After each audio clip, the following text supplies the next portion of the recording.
Everybody for coming.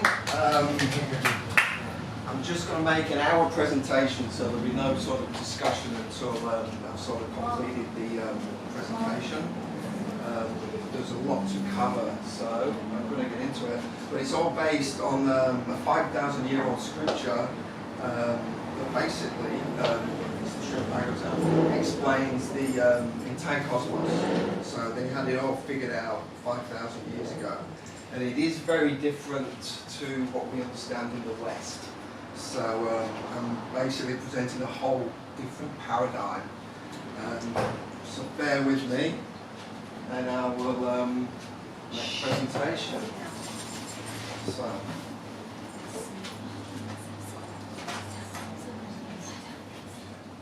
has everybody heard of Mahavishnu?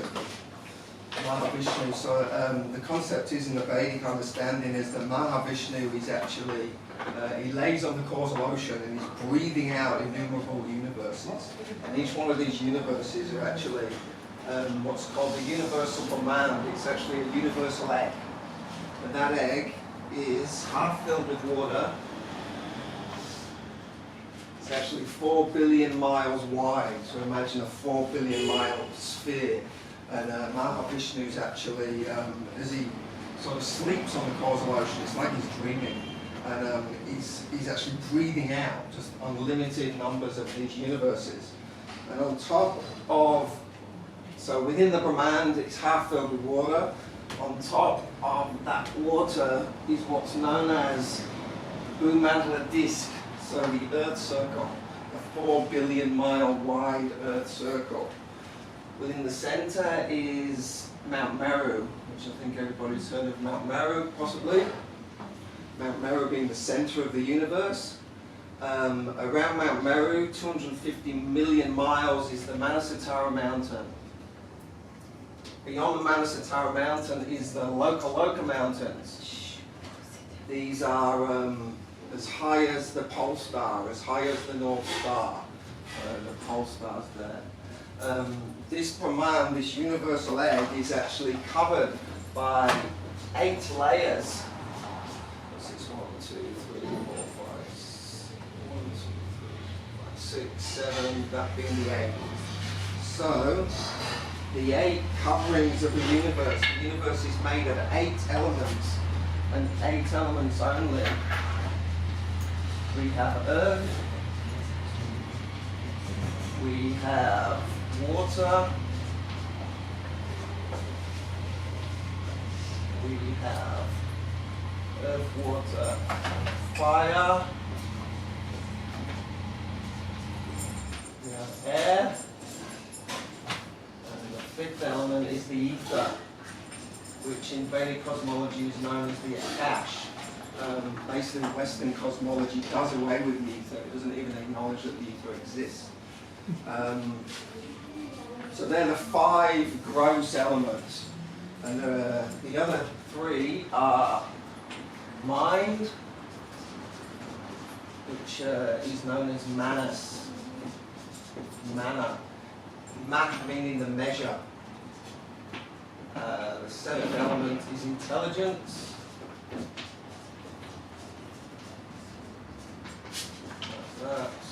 Right, intelligence, and the 8th element is the ahankara, the false ego. The false ego.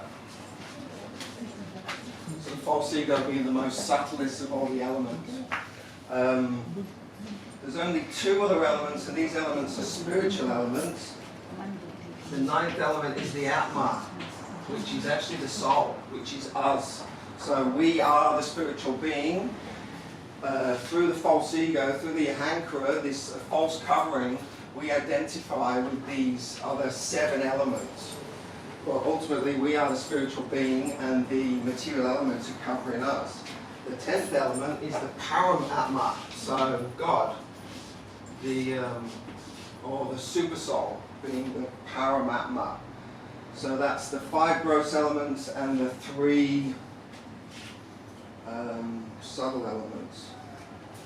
So I'm just going to read a little bit out of the Bhagavatam, 5th Canto, which is explaining, it actually starts off explaining the universe with the movements of the sun.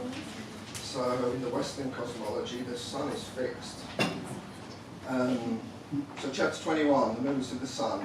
This informs us that the movements of the sun, this chapter informs us of the movements of the sun. The sun is not stationary, it is also moving like the other planets. The sun's movements determine the duration of the day and the night. When the sun travels north of the equator, it moves slowly during the day and very quickly during the night, thus increasing the duration of daytime and decreasing the duration of night. Similarly, when the sun travels south of the equator, the exact opposite is true. So this is what we know as the equinoxes, the solstices, this movement between the northern and southern path. So when the sun enters Cancer and then moves through Leo and then through to Sagittarius, that course is known as the Dakshinayana, which is the northern path. The Dakshinayana is the southern way, the southern path.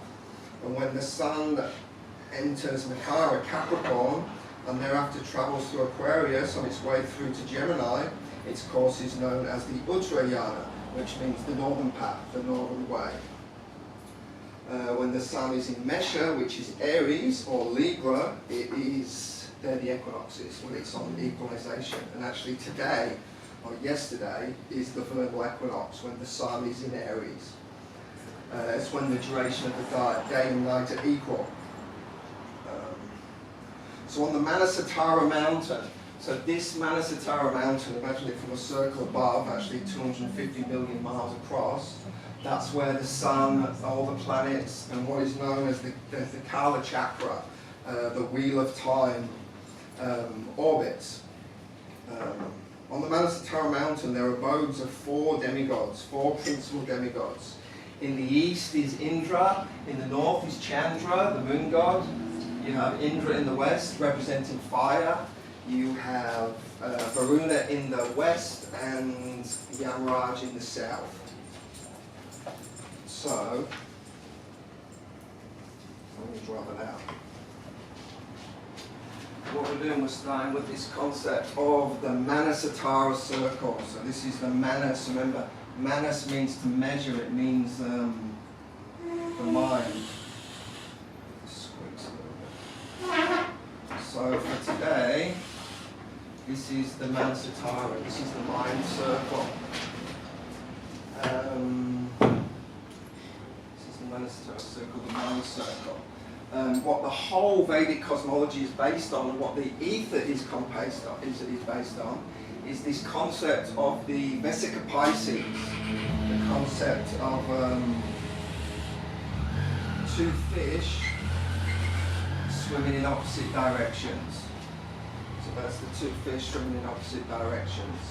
And actually Pisces itself actually represents the subconscious, the subconscious realm, which I'm basically going to attempt to explain.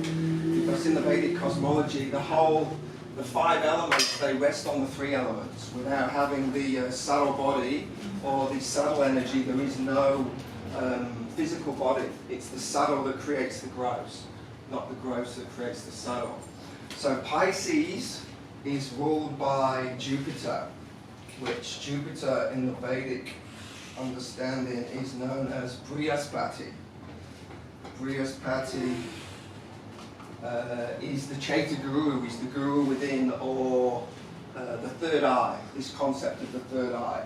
And in Vedic cosmology, or even any of the Vedic understandings, you can't actually understand these things with the mundane senses, with your own physical eyes. The idea is that you understand through Shastra, through scripture, which triggers and opens up the third eye and makes it all understood. So I'm going to continue this vesica pisces around the concept of these intersecting circles around that original master circle, the Manasatara. Sorry. Once I've got this done, I won't be doing any more screen. But Manasatara, meaning the mind mountain. The Greeks have the same understanding actually of the Mount Olympus. It's the same understanding. Indra being Zeus, Hades being death, Yama.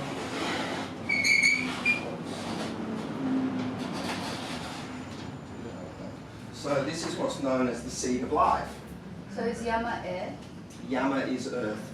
I'll get to that. Yeah. So this is the seed of life. So the concept of the originally when Mahavishnu is breathing out these Bhugolas, they call the universal egg, the Brahman. Contained within that is Mahavishnu, and out of the belly of Mahavishnu there is a lotus flower. There is actually a lotus petal, and on top of that lotus petal is Lord Brahma, who actually represents intelligence. But Brahma also rules the 4 directions, and he also has 4 heads, because he is The man. 4-headed Brahma. Yeah, he represents intelligence. The whole universe basically comes from Brahma, comes from his intelligence, and he creates the whole universe through the syllable Om. Through the syllable Om. So those 5 elements, what I originally talked about. We have Earth down the bottom. So Yamaraj, remember, rules the Earth. We have water, which is ruled by Varuna.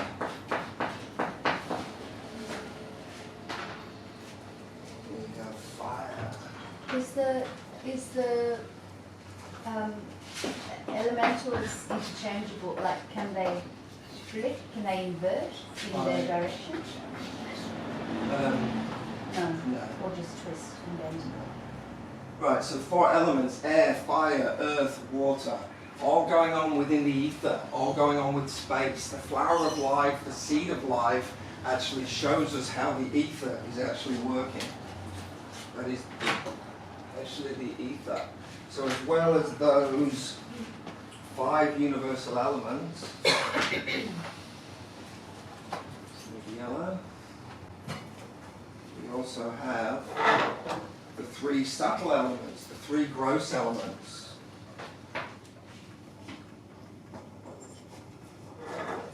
The middle circle, like I said, representing the Manas Satara circle, where the actual sun itself actually orbits. That represents intelligence. This inner circle, I'm drawing, represents the mind.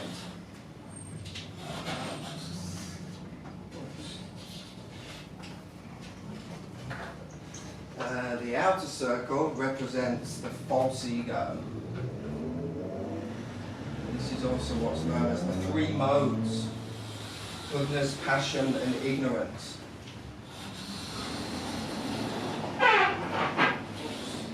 Three modes, those being the 3 sun circles: mind, intelligence, and false ego.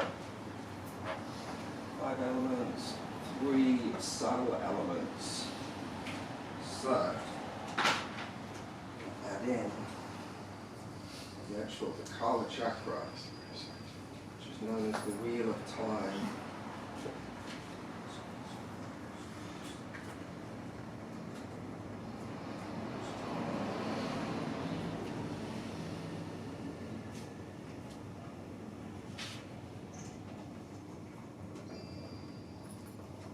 Outer circle.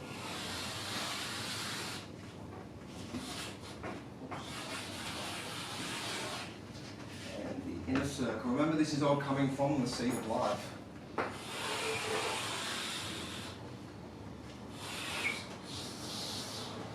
So that's the beginnings of what is known as the Kala chakra.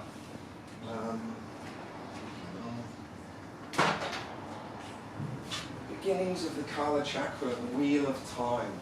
So the way we work out the zodiac, or the way I work out the zodiac, this cross here this cross here, just picking up these 4 nodes here, which creates this symbol. In Greek, it's actually sigma. The cosmos starts in Aries, like I was saying today. The vernal equinox is the 21st, 22nd of March, when the sun is actually in Aries. So right on this day, the sun is on the equator, it's on the equatorial circle, on the vernal equinox, in Aries.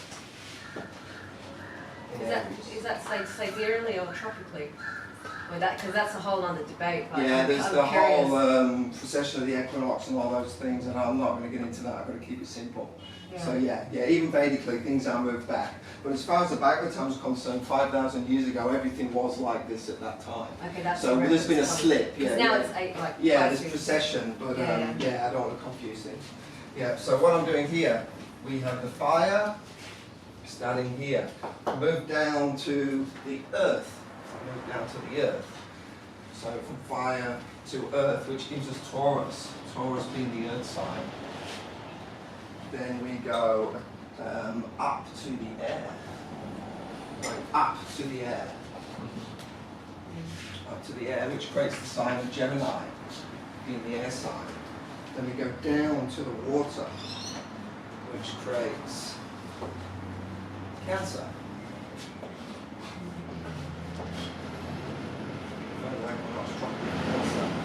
Instead of just going all the way around, I'm just going to draw all these in. But you can just keep continuing with that. Once you've gone to the water, you're going back to the air, which creates Leo. But I'm going to put in there, all together, just make life easier. Can you just, the sigma, are you explaining to the sigma? You're doing colour as well, I see you charting it, but what did you say? So which way does the sigma go? Excuse me, sorry. Shut. We're just going to have all I the need questions to- at the end. Yeah, yeah, yeah. Question I'll at make the the minute. presentation. And Save then them for we'll the have end and then we'll, because otherwise we'll never finish. Sorry. Yeah. Well, basically, I'm going from fire to earth to air to water. Fire, earth, air, water. And that's what creates the zodiac going around. But I've only got an hour, so I've got to get it all in.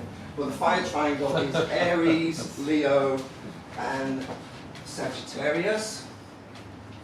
The earth signs are Taurus, Virgo, and Capricorn. The air signs. The air signs is Gemini, Libra, and Aquarius. And again, I'm using the Western names just to try not to confuse everything, to at least give people a bit of a chance. We have Pisces, Cancer, and Scorpio. So that is the zodiac, even Western, or even anyway, astrologically, that is the zodiac. That's how the zodiac's been understood for a long time. So as for the movements of the sun, those equinoctial points which I was talking about, the equinoxes and the solstices. So today, beginning of the zodiac year, the sun is in Aries on the equator. It's actually on the equator. But the sun is moving daily, and it's on its inner orbit, it's on its northern path, which is the Uttarayana. So as it's moving through, every day the Kala chakra is moving, every day the sun is moving. But because the Kala chakra moves 1 degree approximately more than the sun, there's this impression of the sun moving back through the signs. And that's understood as the Dakshina Varata winds. This basically retrograde of the sun. The sun's moving backwards even though it's moving forwards in the sky. So the sun moves from Aries to the Tropic of Cancer on its Uttarayana, when the sun's on its actual northern path, which will be, so this is today 3/22, this is 6/22, June 22. Then on September 22, so 9/22, 21 approximately, the sun will be back on the equator. So it's doing this daily movement, starting here, going inwards. Now it's coming back out again. It ends up back in equalization in Libra on the 21st, 22nd of September. Once it's left Cancer, it's actually on its southern path. It's moving outwards. It's on its outwards orbit. So it's gone from Cancer, it's gone to Libra. Eventually it ends up on the 21st of December in Capricorn. This is happening every year, not allowing for alignment precession. So that's confusing. Right, so they are technically the movements of the sun. Vedically, and also Westernly, in the Western understanding, because we do see these 4 equinoxes, we do see this northern-southern movement. When the sun is, for us, on the Tropic of Cancer, the sun will be low in the sky. When it's coming up to on its southern path, the sun will be high in the sky. That's summer for us. Right now it's in equalization, it's our autumn. The sun is moving on its northern path, creating our winter. Right, so that is the equinoxes, the solstices, and the 3 sun speeds. So to create that, the sun has to have 3 speeds. It has to have the moderate speed, which is when it's on the equinoxes, on the equalization. When it's on its northern path, it's a smaller circle, so it doesn't have to move as fast. It actually goes slower. When it's on its outer spiral, it's actually moving faster because it has to cover the same amount of ground as what it would on the smaller. So it's actually, as it moves out, it actually moves faster. So that's the movements of the sun. I read how the Manasatara mountain is the residence of the 4 demigods. Those 4 elements represent those 4 demigods. In the east, actually no, the directions. This is the news. East, the W and the S. So the news, north, east, south and west. Or north, east, west and south. Where was I? Oh yeah, Indra. So we have Indra in the east, he rules the east. We have Chandra in the north. Chandra is the god of the moon, he rules the moon. In the west, I did it in red. It's supposed to be Chandra. In the west is Varuna, ruling the water. And in the south is Yama. Yamaraj, the Lord of Death, rules the south. 4 demigod residences. So what I'm going to draw now is the 5 elements. And it's what's known as the Panchatattva, the 5 truths. Pancha and Penta come from the same word. Penta comes from Pancha.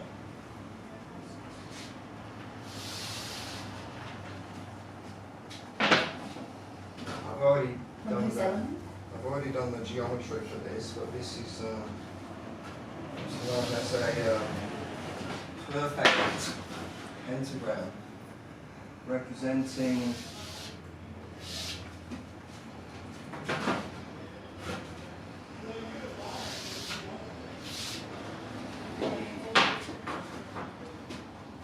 elements.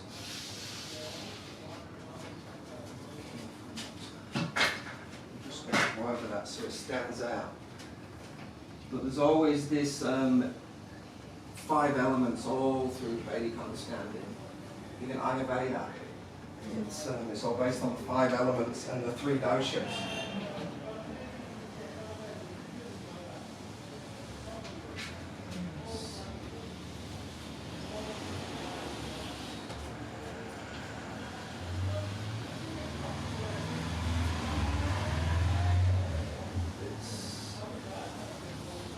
So that is a perfect pentagram. The angles of the pentagram, this angle here is 108, and that is all the way through Vedic literature, the 108. Obviously, with this being a horizontal, the opposite angle to that is 72. This angle here is 36. All those numbers added together add to 27. If you add them individually, 1 plus 8 is 9, 7 plus 2 is 9, 3 plus 6 is 9. If you add them all together, you get 27, 7 plus 2 is 9. So what the pentagram actually represents is the Navagraha, which is known as the 9 planets. So as well as the sun travelling, well, the sun is one of those 9 planets. It's not just the sun moving through the cosmos. They have the Kala Chakra, the wheel of time, the stars are moving, and there's 9 wandering stars. There's 9 planets. In Greek, planet means wandering star. So those 9 planets are Rahu being the first one. Rahu representing the false ego. Well, Rahu is the false ego, the false head. The other half of Rahu, because Rahu is chopped in half, is actually a cosmic snake, is Ketu. Ketu being the false body, and it's actually represented by the pentagram. We're all made in God's image, the star of man. Da Vinci was the Vitruvian man, I think. This whole concept of the pentagram connected to the human body in the cosmos. So that's the 2 shadow planets. So I'm picking up this 2 here. The 2 shadow planets, Rahu and Ketu. Rahu living down here in the 11th house, and Ketu up here in the 5th house. Rahu and Canto, the false head and the false body. We all have this false ego and a false subtle body, because we are not any of these things. We're actually the soul within all this. So that's the 2 shadow planets, and then we have 7 light planets. So this 7 is the light planets. The first one is being the sun. We have the moon. We have Venus, Mercury, Buddha. Venus is Sukha in Vedic, which we get the word from like sucrose, from like sweetness. Sukha. 7 Mercury, Mars. Mars again. Mars representing this Manasatara, and this concept of the mind, meaning to measure. Mars rules all that. Then we have 8, which is where we are, Jupiter. Jupiter being Brihaspati, the guru. I drew the 3rd eye at the beginning. That represents Jupiter, because Jupiter rules Pisces, the vesica Pisces. And then the 9th planet is Saturn, which is known as Shani, the Lord of Time, the Lord of Karma. So that is what's known as the Navagraha, the 9 wandering stars, or the 9 attractors, or the 9 attractors. Sometimes it's translated as force field. 9 force fields. So the sun. So the sun rules Leah, the 5th house. I need some numbers. Here we go. 1, 2,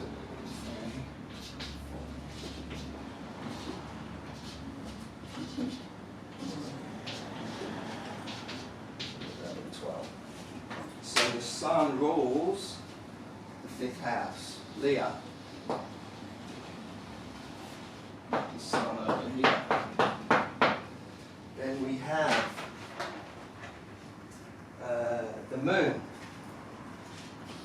Moon, remember, ruled by Chandra, god of the moon. Moon ruled in the 4th house. 5 and 4 is 9. So then I'm going to jump to Mercury, because Mercury rules the intelligence and communication. It rules the 3rd house and the 6th house, the 3 and the 6. And what I actually drew originally, I actually draw 1 master circle with 6 circles, creating, so I draw 3 lots of 6 create the flower and the hour 6. So that's 3 sixes.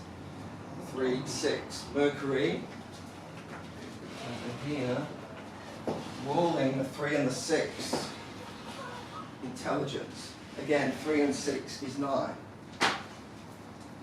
Then we have Venus, ruling the heart, ruling relationship, ruling the 7 and the 2. Actually, if you look at the geostationary orbits of Venus, the Ptolemy model, in a geocentric, the way the planets are moving geocentrically, Venus actually creates a 5-pointed star in the sky. It does create this 108. But it rules the 72, or the 2 and the 7. It rules the 2nd house and the 7th house. Again, 7 plus 2 is 9. This is why it's called the Navagraha, 9. So Mars, Mangala in Vedic understanding, rules the 1, the 1st house, and the 8th house. The 1 and the 8. And you've got Mars over here, ruling Aries and Scorpio. Ruling Aries and Scorpio. Aries in the Vedic understanding is known as Mesha. Mesha is where we get the word measure from. And this 18, you see it all the way through Vedic literature. Like the Bhagavad Gita has 18 chapters. The Srimad Bhagavatam has 18,000 verses, 12 cantos. Originally there was one Veda, and Vyasadeva split the Veda into 4, and then he condensed the Veda into 12 cantos. So the whole Veda is within the Srimad Bhagavatam, those 12 cantos. So all those guys added up to 9. Mars representing the 1, the 8, and the circle itself, because the whole Vedic understanding, and even the true cosmos, what we see, is based on this 108 understanding. Even when we're chanting on beads, it's 108 beads. So, we have Jupiter, which has started off in the beginning, actually ruling the 3rd eye. Jupiter rules Sagittarius and Pisces. 9 times 12, 108. 9 plus 12 is 21. 2 and 1 together is 3. 3. Then we have Saturn, Shani, the lord of karma, the lord of time. Actually ultimately rules the Kala chakra. The reason Saturn has a ring around it, because it literally rules time. It rules the circle. Nobody gets to do anything or go anywhere without Saturn's blessing or karma. It's your own karma. Anyway, so Saturn rules the 10th house. It rules Capricorn and Aquarius. 10 plus 11 is 21. 2 plus 1 is 3. That gives us the 33. We have 33 vertebrae in our spine. On top of the vertebrae is what's known as the pineal gland. It's known as the 3rd eye, which is on the top of the spine. Above the 3rd eye is the crown chakra, which is ruled by Saturn, which ultimately this is what this is, because we're all time-stamped at our time of birth. We're actually, depending on when you are born, you literally have a time stamp, and that's what creates your personality. You know, everybody knows their star sign, right? So that's the Navagraha. The other concept, or the other set of constellations that's involved in the Vedic understanding is the Nakshatras, the 27 Nakshatras. These numbers all added together add up to 27. So you have the 12 zodiac signs, and then outside of the 12 zodiac signs, you have the Nakshatras, which I've already pre-done.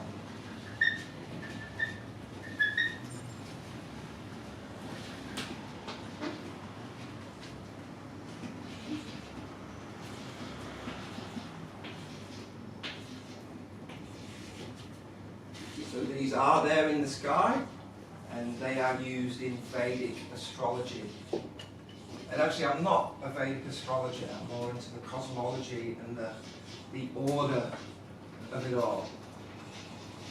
It's very interesting how it's all ordered and put together.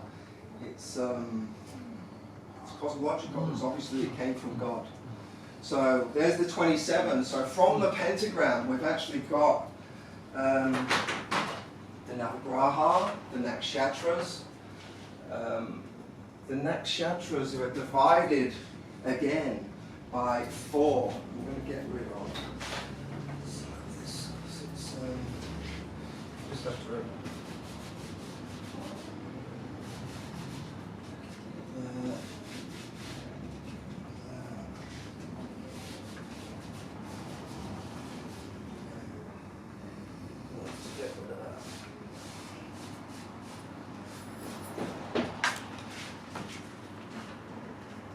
So where was that?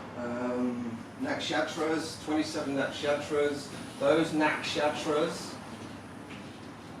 divided again into another 4, which was 27 times 4. So now that 27 times 4 is.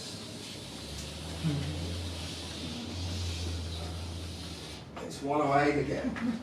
27 times 4 is 108.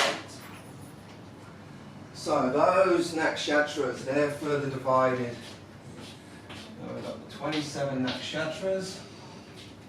And again, every one of us is born under one of these nakshatras. The nakshatras are moving along with the wheel of time.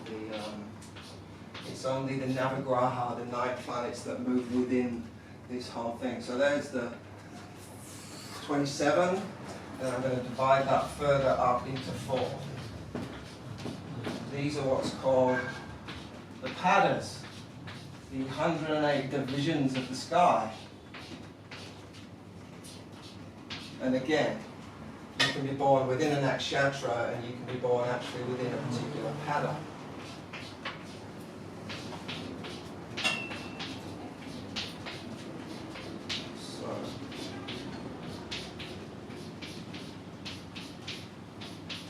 You see this all through Vedic architecture, all through Vedic literature. It's all through the Vedic temples. Literally, this is the plans for the Vedic temples. It's, they bring it all up, but it's all based on those 108 divisions. You with me?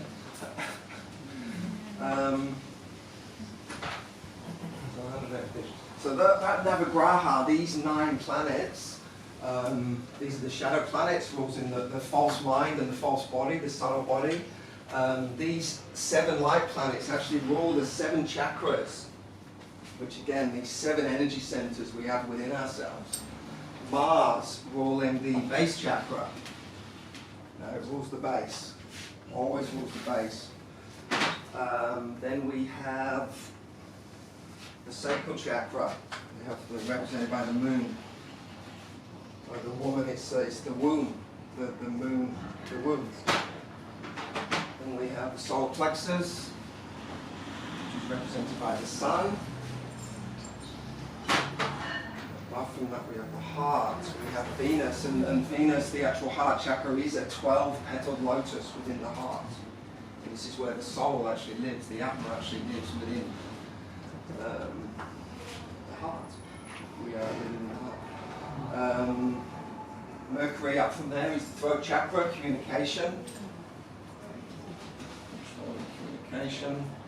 Then we have Jupiter, Saturn. So Jupiter, like I said, it rules the third eye. It rules this etheric eye. This it's how we're connected. It's how we're connected to the cosmos through the third eye. And Saturn rules the circle. Saturn is the lord of the ring. Saturn being the crown chakra. Again, this concept that we're actually the seal of Saturn. When we're born, we're all literally sealed within this false body for this life.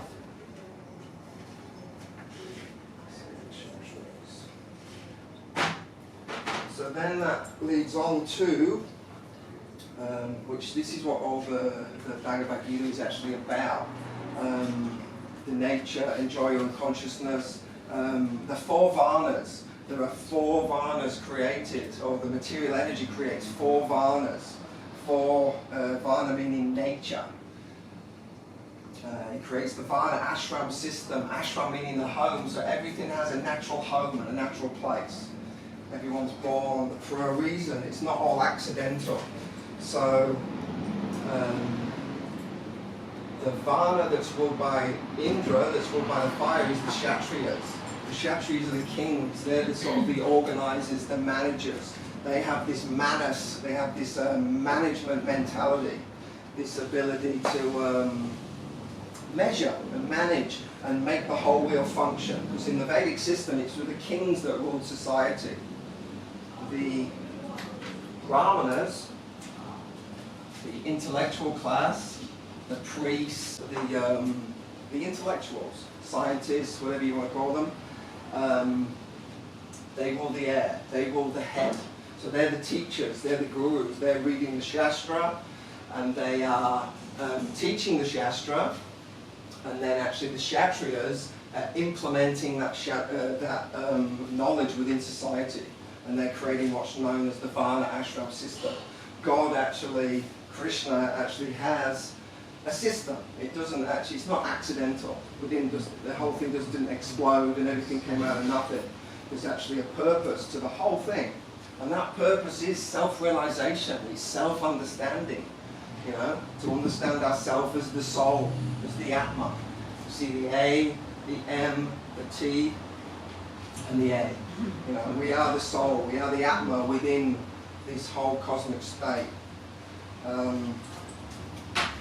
we have the Kshatriyas, the Brahmanas, and we have the Vaishyas. So the Vaishyas are the business class, the productive class. They're in charge of filling the belly. They're in charge of agriculture, anything to do with production. That's what the Vaishyas are doing. Nowadays, it's the corporations and the money powers, but anybody that engages in business is a Vaishya. So you see these four Varnas within human society. You do see it within everybody, just like you see the signs. You know, you can see a Leo, you can see a Scorpio. Just not understand what's going on. Right down here, ruling the earth, is the Sudras, or the shoes, the feet. So the Sudras are basically just sort of the general masses, you know, just the general masses, just the general populace. They don't have the purview of the Vaishyas, of the Kshatriyas, or the Brahmanas. They will always look up to the Vaishyas and look up to the Brahmanas. So the Sudras generally, they will look to the Vaishyas for work. The Vaishya, being the productive class, they engage the Sudras, mainly in agriculture in the Vedic system, because it's all about feeding the belly. It's all about planting the seed within the earth and bringing out the food, because all food comes from the earth, Vedically or Western. So that's the four Varnas, which every one of us here are one of those Varnas. Obviously there is a male and female. You know, there's a male and there's female. The female represents the water, the emotion. The male represents the fire. You see that within the male, you see that within the female. This water and fire element.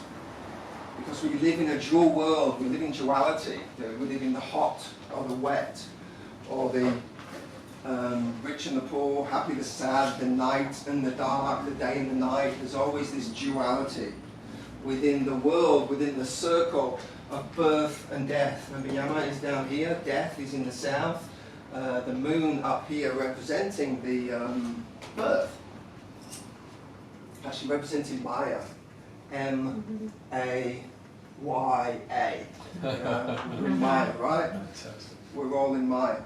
Yama is the Y, the A, the M, and the A. You know? So it's the world of birth and death. It's also a dual world. There's this duality, the light and the dark, which leads to the Asuras and the Devas. There's two types of human beings, all in the Bhagavad Gita, the divine and demoniac natures. So there's the Asuras, which is the demoniac, the atheistic, the basically materialistic, covered over by the false ego. That's all the Asuras really see is the material world. They don't understand anything beyond the material world. The Devas do understand that, or at least they're trying to realize themselves. They're trying to realize the spiritual aspect of the material world. They're not just completely consumed by the material world, the material world. Even all our language, all the language we know, all languages come from the seed of life. All languages, all mathematics, all science. You know, even within here, there's Ayurveda.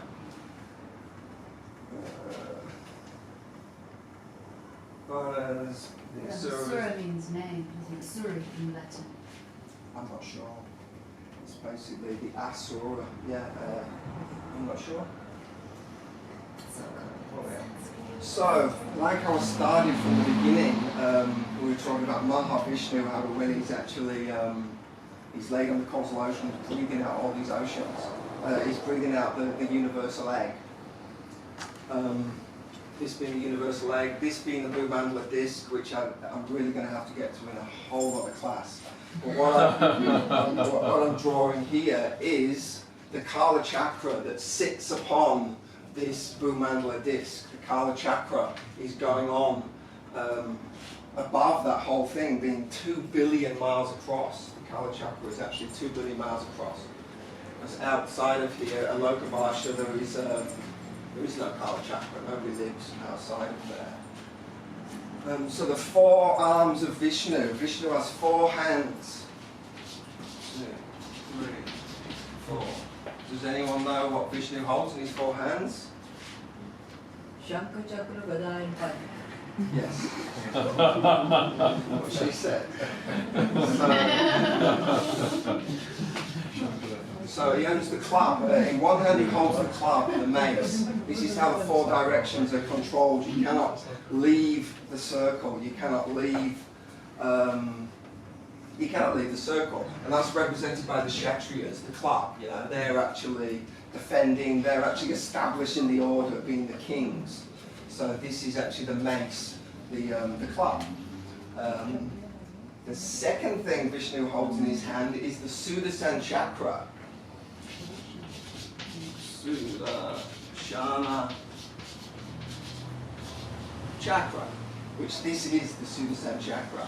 The Sudashan chakra has 108 blades. So we have the 3 speeds of the sun times 36. 3 times 36 is 108 again. So Krishna's Sudashan chakra, it has 3 parts with 36 teeth in each part, which is actually the Sudashan chakra.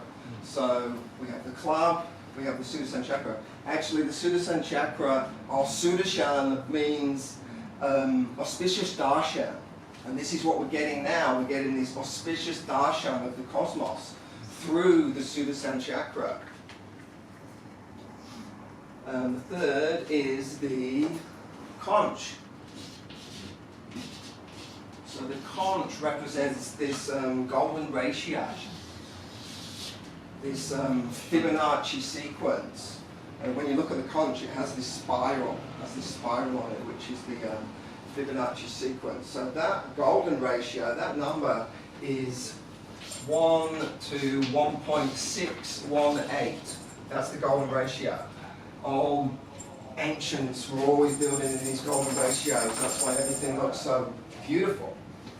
But the Fibonacci sequence is 61.8%. So to understand the Fibonacci sequence, you just add 61.8% each time, and you'll get this golden spiral. You'll get this golden ratio. 6 times 18, 108. this golden ratio. The fourth, so he's holding the club, the Sudashan chakra, the conch. Actually, the conch is represented by the 5 again. This is, at least in its subtle form, the conch. Because when Krishna actually finished with his guru and he had to give dakshin to the guru, remember this is the dakshinayana on the southern path, and he went down into the ocean to fight a sea monster. The Capricorn in the Vedic understanding is Makar, which is crocodile fish, half crocodile, half fish. When Krishna went down to fight this sea monster, he came back and he was awarded the Panchajanya, which is the 5-born. So that is Krishna's Panchajanya, that is Vishnu's conch. So we have the club, the conch, the Sudashan chakra, and the lotus flower, which is how it all started out. It's how I begun. You know, the lotus flower being in the middle where actually Brahma was born out of. Yeah? So again, this whole thing, the whole understanding of the Vedic cosmology, there's no accidents. There's no, it's not accidental. There is intelligent design. And you can see that clearly in what I'm presenting here. It's all connected. It's not an accident. There's no way that it's an accident. But yeah, back to understanding the Sudashan chakra, actually giving us this.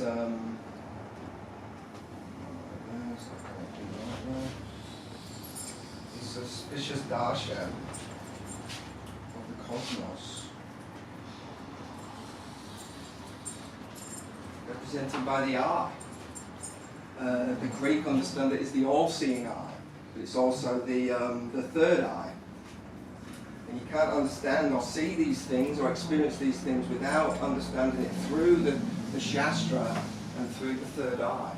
But it is actually the Sudashan chakra that's giving us this auspicious darshan of the cosmos. So the Vedic understanding is we have this entire Bhumandala disk, Earth circle disk, and us being a tiny part within that disk is seeing the Kala chakra, the sun, the moon, and all these things through the Sudashan chakra. There's actually a verse in the Mahabharata. Let's see if I can find it in this one. There's a verse in the Mahabharata. So this is the Bhishma Parva of the Mahabharata. So Bhishma is saying this Bharata Kanda. So in the Ramayana, after Ram got exiled, Bharata became king of the earth. And actually Bharata is an incarnation of the conch. He's actually an incarnation of the Krishna's conch. His brother Satrugna is an incarnation of the Sudashan chakra. Ram being over here, he's the Aries. Balaram over here being the balance. Also Libra being the 7, the scales, representing an Antashesh. So we have this balance. So we have Ram, Lakshman, Satrugna, Bharata. So Kanda actually means the bulb of a lotus. The bulb of a lotus. So they're talking about our Earth. This Bharata Kanda is called Sudashandvi. Being circular, it looks like a disc of the Lord, and it's attached to the cycle of time in the form of a disc, presided over by Bhagavan Sudashan. So, the reason why we see the Kala chakra like we do is because we're getting this auspicious darshan through Vishnu's, not just his Sudashan chakra, it's going through all his 4 arms. But that is ultimately what's enabling us to see the cosmos. Very, very different to what's understood in the Western understanding. You know, the Western understanding will basically tell you that there's nothing out there. So I can keep going. I'll just do this bit and then we'll have some questions. 12 zodiac signs, 12 musical notes. So we have A, we have A sharp, we have B, we have C. Again, the home note, if anyone knows music, the home note is C.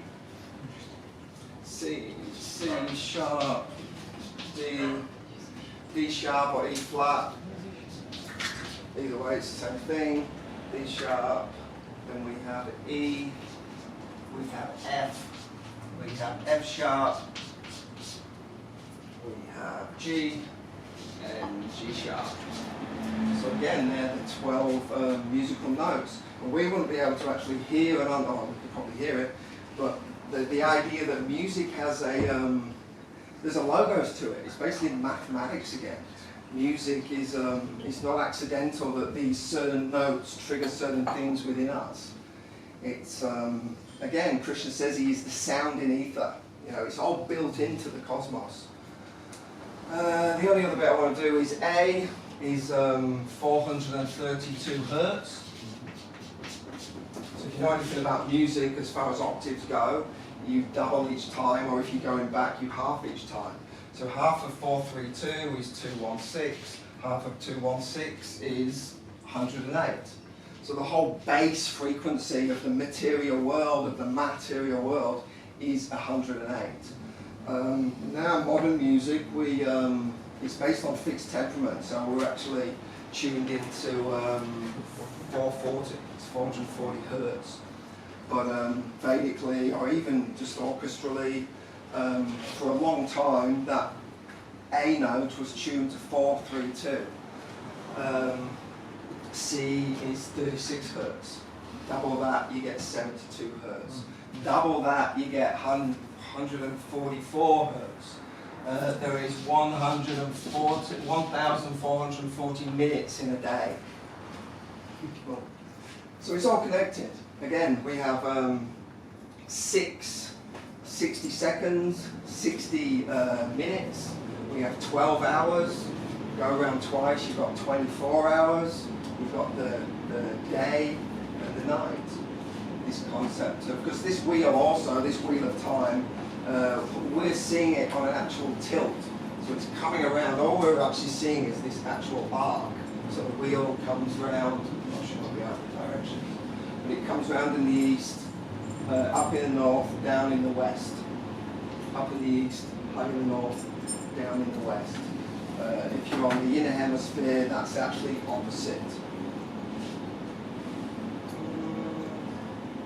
Music, the eye, Greek. What time is it? Are we going for time? 20 to 8. Sorry? 20 to 8. 28. To 7, sorry. 7. So that's an hour. 20 to 7. Did I take an hour? Is that okay? Yeah, an hour. Yeah. An hour was great.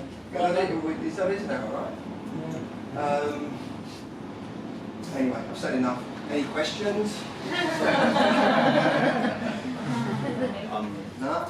Yeah, where does the 84 poses of yoga in the Hatha Yoga or the Bible, the whole yoga asanas, there's mentioned about 84 poses? Okay. How does that fit in? Well, you have also you have 8,400,000 species, right? There's actually 8,400,000 species. But again, it's ruled by. Actually, I'll probably get in trouble, but it's ruled by the delta. It's ruled by the three. It's ruled by the three goddesses, the three water signs. So these three mothers, Sarasvati, the goddess of knowledge, Pisces being the goddess of fortune, and Scorpio being the Shakti, Maya, actually. It's actually Shakti, the feminine material energy. But again, it's the 8 and the 4. So we've gone from the third eye, opened up the 8 and the 4. So that's where the 84 come from. And you see that all through Vedic literature too. It's also the all-seeing eye. And you'll see this everywhere. It's used in movies, it's used in music, The whole music industry, they're on top of all this. The movie industry, they're on top of it. The media are on top of it. Because it's basically how the subconscious mind works. It's how our subtle mind is actually working.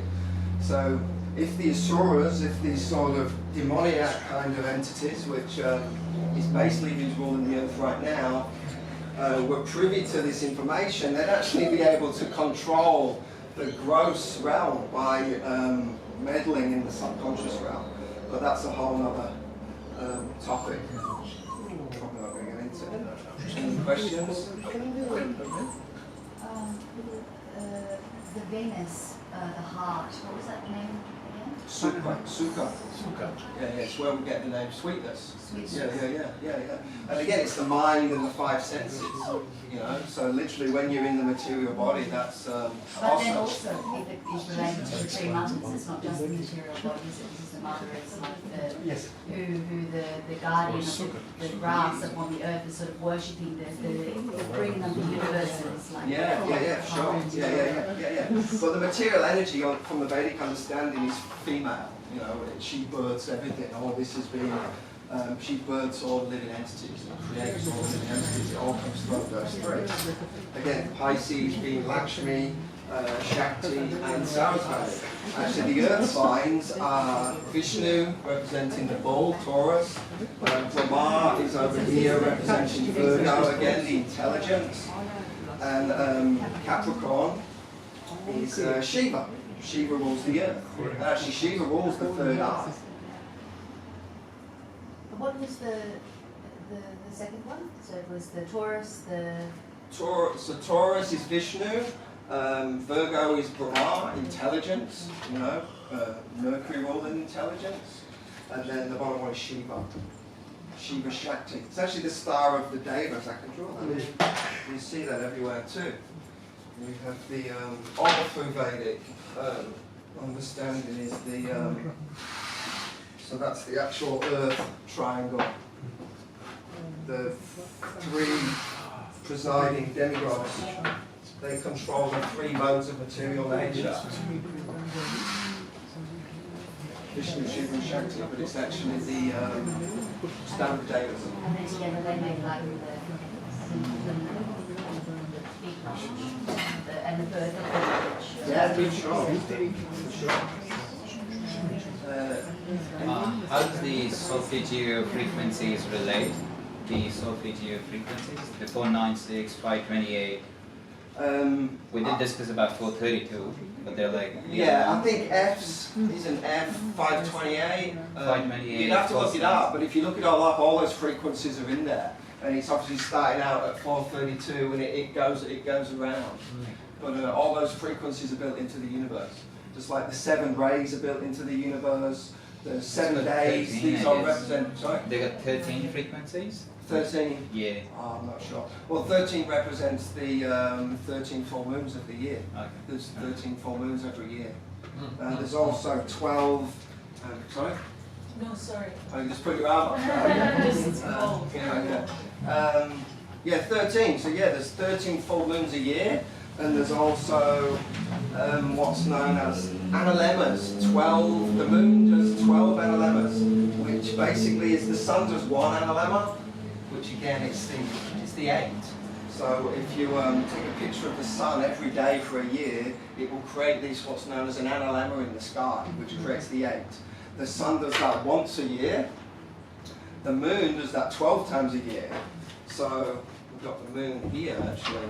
Everything's orbiting on this orbital path. So the moon is moving, just like the sun had this northern and southern path, the northern and southern Ayana. The moon has it, but the moon does it 12 times.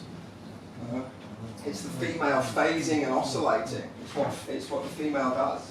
And it's this movement, this inner and outer movement. So the sun does it once and the moon does it 12 times. And it also has, the moon also has 13 full moons every year.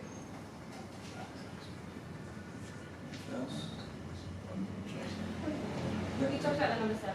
Yeah. So in Ayurveda, that's a big number for us. Yeah. The 7 chakras. Yeah. We do everything in 7. Seven So what was days. your reference to the 7? Well, it's again, it's the conscious world. 1, 2, 3, 4, 5, 6, 7. I drew 7 circles to create all this. I actually drew 7 circles. Within the Bhumandala disc, there's actually 7 circular oceans. 7's all the way through all the Vedic literature, for sure. But Libra being the scales. I was also talking about the 7 in the being the octave in music. So you get A, B, C, D, F, G, and then it, you know. So it's even within the octave. So yeah, 7, very important. 7 rays, there's these 7 rays, there's these 7 light planets, it all comes from that. That's why we have 7 days of the week. Why we have the 7 chakras within our bodies, these 7 energy centers. It's all this has been used. It all comes from this. I mean, it's a complex system, but you can see how connected and unified it all is. It just spreads out across to everything. Yeah, it's more of like a comment at the moment. I think on the 28th of March you see like these planetary trios I just came across. Oh, there's some big stuff, especially coming in April too. Exactly, yeah. So in April I think everything is visible except for Mercury, I understand. I'm not sure, but I know Jupiter moves into Pisces in April, Saturn moves into Aquarius. There's going to be this big planetary shift in April. Massive. Right. Yeah. So it's how going to get serious. Sorry, yeah. Go on. So just trying to understand how can we reconcile that with like Western cosmology, or what is the meaning or significance of these type? And apparently it's quite rare that there's 3 and then there'll be 6 in April apparently. Well, it's still going on Western or Vedic. It's just like Western, it's just 2 languages, that's all.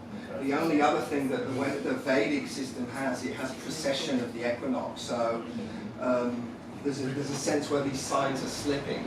So actually, technically now the sun is in Pisces still. It's not moved into Aries yet. Whereas in the Western, on the equinoxes, it moves into Aries.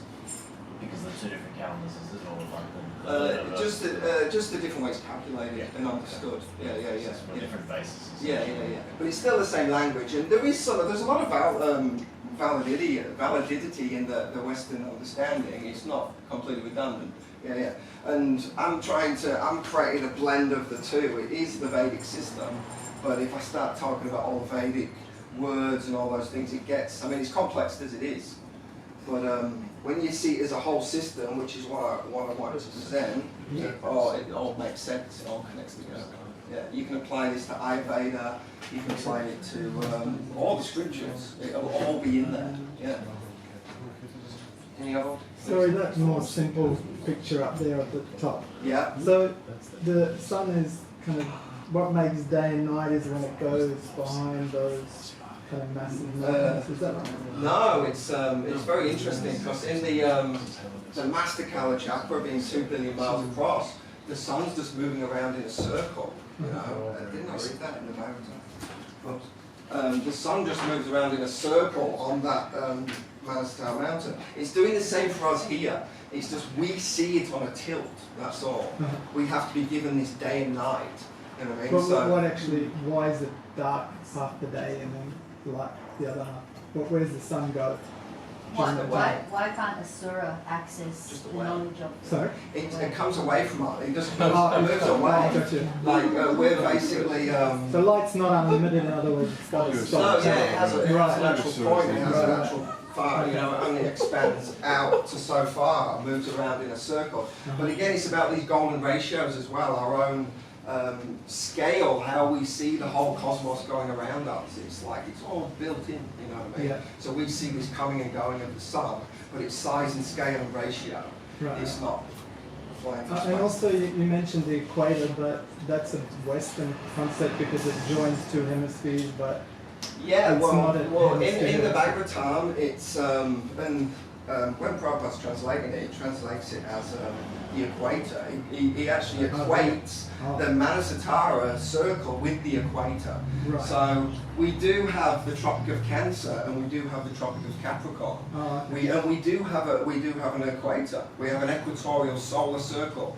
The Surya Siddhanta is 1,000 yojanas, so 8,000 mile solar circle. So that's the size of the sphere. Right, okay. Yeah, And yeah. the sun moves in a fixed trajectory, which is why, like, Norway's always freezing, for example, and like Singapore's boiling hot. It's always the same. Depending where you are within that point, and as it has this inner and outer movement, that's what's creating the seasons. It Okay. moves towards us, which we experience. Like in summer, the sun's right there, right? Yeah. It comes to us, it gets hot, and then as it moves away, lower in the sky, it gets cold. So inner and outer movement. Right. You'd have the northern hemisphere to the inner, the outer circle. I don't talk So about that's the hemisphere. Dakshin part that you Yeah, the mentioned. Dakshiniana, so it's the inner and outer circle, Yeah. not this two hemispheres. It's actually not that, you know? Right. Which a lot of people have difficulty with. But when you understand the whole thing how complex the system is, and then when you compare it with the Western model, all the Western model really is, there was this big explosion and everything came out of nothing, and here we are, and the whole point is just to work and consume. There's no, which is the mind and the five senses, right? It's very low level, and it's all based on a philosophical understanding actually, you know, and all based on the false ego too. You know, the false ego will only allow us to see so much, you know. Yeah. So the Western understanding is very limited in their understanding. They don't have that depth. You know, they don't have the Shastra, and they don't have this understanding of the false ego. So they're capped off. You know, they can only see so much. The third eye blind. No, I just want to thank you so much for entering us into the mandala of life so wonderfully. Thank you. It was so beautiful. I appreciate it. And I was going to say we have to give Western Hermeticism and mystery schools and astrology its due, because all Western is not all ignorant, you know. Not in astrology, not as far as astrology. Exactly. Yeah. When I say Western, I mean modern understanding. Yeah. Speaking in bi-directional. And all the occult sciences, and occult meaning covered, hidden. You know, it's not occult, it's not evil. Yeah. Beautiful, thank you. Krishna. Anything else? Yeah, that's it. Yeah.